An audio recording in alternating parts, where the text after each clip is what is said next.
मनमाडमध्ये नवरदेवच उमेदवार असल्यानं लग्न आणि मतदान एकाच दिवशी असल्यानं धावपळ उडाली।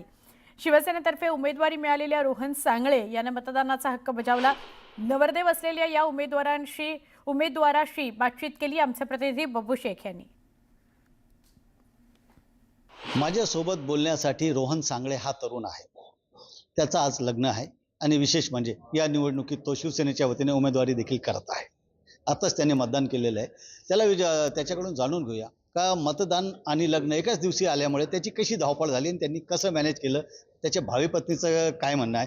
रोहन, काय म्हणाल तू? या क्षेत्रात म्हणजे आज तुझं लग्न पण आहे आणि मतदान हे तू उमेदवार पण आहे, कसं मॅनेज केलंय तू सगळं? काही नाही, सगळं करत असताना घरच्यांची, होणाऱ्या पत्नीची आणि मित्रपरिवाराची खूप चांगली साथ होती। सगळ्यांनी खूप मेहनत घेतली, त्यामुळे अशा फारशा काही अडचणी झाल्या नाही। त्यात पत्नीची सहमती होती आधीपासून की इलेक्शन आहे त्या दिवशी, तर मी लग्नाच्या सगळ्या धावपळी मी सांभाळून घेईल, तू प्रचारात जास्त लक्ष घाल, जास्तीत जास्त टाइम तिकडे दे। तर त्यामुळे पण थोडा एक आधार मिळाला। तर असं म्हणजे त्यात काही वाटलं नाही फारसं असं। पण आता लग्न आणि मतदान एकाच दिवशी आलं तर कसं म्हणजे लग्न तुझं आधी ठरलं होतं का निवडणुकीत तू अगोदरच तयारी करायला लागला? लग्न आमचं एक 4-6 महिने आधीच ठरलेलं होतं। त्यानंतर ऑक्टोबरमध्ये हा इलेक्शनचा प्रोग्राम जाहीर झाला। त्यात आम्हाला संधी मिळाली आणि आम्ही ही आमदार सुहास अण्णा कांदे साहेबांनी आम्हाला ही संधी दिली। तर आम्ही मग ही इलेक्शन लढवायचं ठरवलं आणि त्यात मग आता सगळ्यांची हेल्प खूप चांगली होती, सगळ्यांनी खूप मदत केली, त्यामुळे आता ते असं अडचणीसारखं काही वाटलं नाही आम्हाला पण। त्यांनी जो मतांचा जोगवा मतदारांकडे मागितला आहे, मतदार त्याला ऐरणरूपी काय जोगवा देतात हे बघणं ते उद्या ठरणार आहे निकालाच्या दिवशी। बब्बू शेख, न्यूज 18 लोकमत, मनमाड। छत्रपती संभाजीनगर जिल्ह्यात दिव्यांग व्यक्तीनं मतदानाचा आपला हक्क बजावला। चालता येत नसल्यानं दुसऱ्या व्यक्तीच्या मदतीनं त्यानं मतदानाचा हक्क बजावलेला आहे। दरम्यान मतदानाकरता सिल्लोडच्या नॅशनल उर्दू शाळेच्या मतदान केंद्रावर नागरिकांच्या मतदानाकरता रांगा लागलेल्या होत्या। या ठिकाणी मोठ्या संख्येनं तरुण, महिला आणि पुरुष वर्ग तसंच वयोवृद्ध नागरिक रांगेमध्ये उभं राहून मतदानाचा हक्क बजावताना दिसले।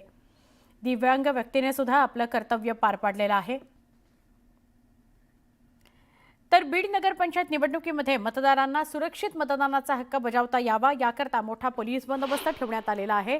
कोणताही अनुचित प्रकार घडू नये म्हणून बीडमध्ये वरिष्ठ पोलीस अधिकारी, निवडणूक निरीक्षक मतदान केंद्रावर लक्ष ठेवून आहेत।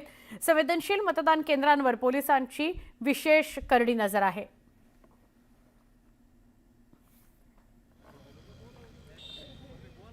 नाशिकमधल्या ओझर नगर परिषद निवडणुकीकरता मतदान सुरू झालेलं आहे। एका 100 वर्षाच्या आजींनी आपला मतदानाचा हक्क बजावला। पार्वतीबाई कारभारी चौधरी असं या आजीचं नाव। या आजी ओझर नगर परिषदेसाठी आपला मतदानाचा हक्क त्यांनी बजावलेला आहे। 100 वर्षाच्या आजी आहेत।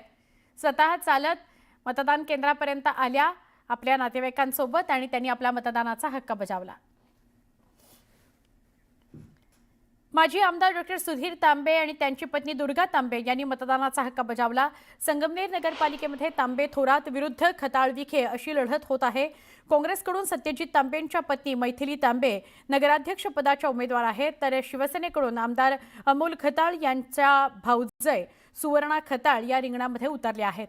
दरम्यान संगमनेरमध्ये विकास कामं केली गेली असून विजय आमचाच होईल असा विश्वास मैथिली तांबेंनी व्यक्त केला। त्यांच्याशी संवाद साधला आमचे प्रतिनिधी हरीश दिमोटे यांनी। संगमनेर नगरपालिका निवडणुकीमध्ये मोठी चुरशीची लढत बघायला मिळते। इथे आमदाराच्या पत्नी विरोधात आमदाराची भाऊजाई असा सामना रंगलेला आहे आणि त्यामुळं सगळ्यांचं लक्ष या नगरपालिकेकडे लागलेलं आहे। मैथिलीताई तांबे, सत्यजित तांबे यांच्या पत्नी आहेत, ते नगराध्यक्ष पदासाठी निवडणुकीच्या रिंगणात आहे। खरं तर अनेक वर्षांपासून थोरात साहेबांची, तांबेंची सत्ता या नगरपालिकेवरती राहिलेली आहे। पुन्हा एकदा आता तुम्ही नगराध्यक्ष पदासाठी निवडणूक लढवताय, काय विश्वास आहे? आम्हाला आमच्या कामावर विश्वास आहे। इतके वर्ष, 30-40 वर्ष काम खूप चांगल्या पद्धतीने नामदार बाळासाहेब थोरात साहेब असतील, डॉक्टर सुधीर तांबे, दुर्गाताई तांबे यांच्या नेतृत्वाखाली खूप छान काम झालेलं आहे आणि इथून पुढे आम्ही संगमनेर 2.0 प्रमाणे आमचं काम अजून चांगल्या पद्धतीने करू। आम्ही काम केलंय, आता कमाल करून दाखवणार आहे आम्ही। अच्छा, कमाल करणार आहे। मात्र विरोधक तर आरोप करतायत की काही केलं नाही, सत्ता आमच्याकडे द्या, आम्ही विकास करून दाखवतो। विरोधकांना करू द्या ना आरोप, काय आरोप, काय ते आरोप करू द्या। आम्ही फक्त आमच्या कामाच्या थ्रू बोलणार आहोत। नक्कीच आपण बघितलं तर आम्ही काम केलंय, आता कमाल करून दाखवणार असा विश्वास मैथिलीताई तांबे यांनी व्यक्त केलेला आहे. त्यामुळे चुरशीची लढत या ठिकाणी बघायला मिळते. काँग्रेसचे नेते बाळासाहेब थोरात आणि आमदार सत्यजित तांबे यांच्या संगमनेर सेवा समितीला महायुतीने या ठिकाणी जे आव्हान आहे ते दिलेलं आहे. शिवसेनेचे आमदार अमोल खताळ आणि राधाकृष्ण विखे पाटील यांनी ताकदपणाला लावलेली आहे. त्यामुळे आता इथे शिवसेनेचं धनुष्य चालणार की संगमनेर सेवा समितीचा सिंह हे पाहणं महत्वाचं ठरणार आहे. हरीश दिमोटे, न्यूज 18 लोकमत, संगमनेर, अहिल्यानगर. माजी मंत्री अब्दुल सत्तार यांनी सिल्लोड नगर परिषदेकरता मतदानाचा आपला हक्क बजावला. मतदान केल्यावर सत्तारांनी विजयाचा विश्वास व्यक्त केला. यावेळची निवडणूक सगळ्यात सोपी होती. एकही विरोधक शिल्लक राहणार नाही. आमच्या नगराध्यक्षांसह सगळे नगरसेवक सुद्धा निवडून येतील असं सत्तार म्हणाले.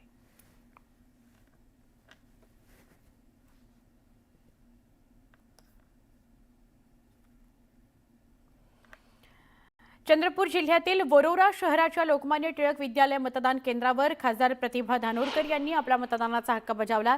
लोकशाही बळकट करण्याकरता सगळ्यांनी मतदान करावं असं आवाहन त्यांनी केलं. यावेळी बोलताना प्रतिभा धानोरकर यांनी राजुरा मतदारसंघात भाजप उमेदवारांना पैसे वाटले असा आरोप केला.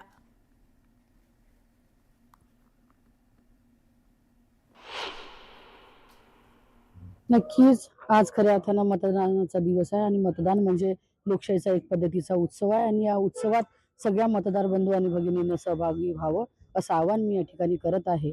आणि एकंदरीत काँग्रेसची परिस्थिती बघितली तर चांगल्या पद्धतीचा उमेदवार नगराध्यक्षपदाचा आम्ही या ठिकाणी दिला आहे. सगळ्यांना हवा असा वाटणारा चेहरा, सर्वसमावेशक असा चेहरा नगराध्यक्षपदाचा दिला आणि सोबतच जे काही नगरसेवक आम्ही या ठिकाणी दिले, ज्या पद्धतीची सगळ्या मतदारामध्ये उत्सुकता आहे, मला विश्वास आहे की 100% या नगरपालिकेवरती सत्ता ही आमची बसणार आहे. ताई, राजुरा मतदारसंघात पैसे वाटपाचा प्रकार पुढे आलेला आहे, काय सांगा? मी त्या दिवशी बल्लारशात जे जाहीर सभा झाली त्या सभेतच सांगितलं होतं की राजुऱ्यामध्ये अशा पद्धतीचा प्रकार त्या ठिकाणी होणार आहे. 2000 रुपये टोकन घ्या आणि मतदान केलं की 3000 रुपये घेऊन जा, अशा पद्धतीचा प्रत्येक मतदारापर्यंत प्रचार केला जातो आणि अक्षरशः 2-2 हजाराचे टोकन त्या ठिकाणी मतदारांना दिले. आणि तोच प्रकार आपण काल बघितला असेल प्रभाग 4 मध्ये अमोल चिल्लावार म्हणून जे उमेदवार भाजपाचे होते त्याचे वडील अक्षरशः पैसे वाटताना आपल्याला त्या ठिकाणी दिसले. त्यांचे ते सगळे व्हिडिओ देखील सोशल मीडियावरती व्हायरल झाले. खऱ्या अर्थानं लोकशाही बळकट करण्याची बाजू आपण जेव्हा बोलत आहोत तर लोकशाही बळकट करत असताना अशा पद्धतीचे चुकीचे प्रकार होऊन जर का कोणी पैसे वाटत असेल तर लोकशाहीवरती लावलेला हा कलंक म्हणायला आपल्याला हरकत नाही. हैदर शेख, न्यूज 18 लोकमत, चंद्रपूर. आता मुंबईतल्या एका महत्त्वाच्या बातमीकडे आपण वळतो. या घडीची मोठी बातमी आहे. रामी हॉटेल या ग्रुपवर आयकर विभागाने छापे टाकलेले आहेत. 30हून अधिक ठिकाणी एकाच वेळी छापेमारी करण्यात आलेली आहे. रामी हॉटेल ग्रुपचे राज शेट्टी यांच्यासह इतर ठिकाणीही छापे मारण्यात आलेत. करचोरी प्रकरणामध्ये आयकर विभागाकडून छापे टाकण्यात आलेले आहेत. आमचे प्रतिनिधी संकेत यांच्याशी आपण अधिक बोलूया. संकेत, काय अधिक माहिती? नक्कीच तर रामी हॉटेल ग्रुप हे देशातलं आपण नामवंत जितके हॉटेल्स आहेत किंवा ग्रुप्स आहेत हॉटेल्स त्यातलं एक आपण मानलं जातं.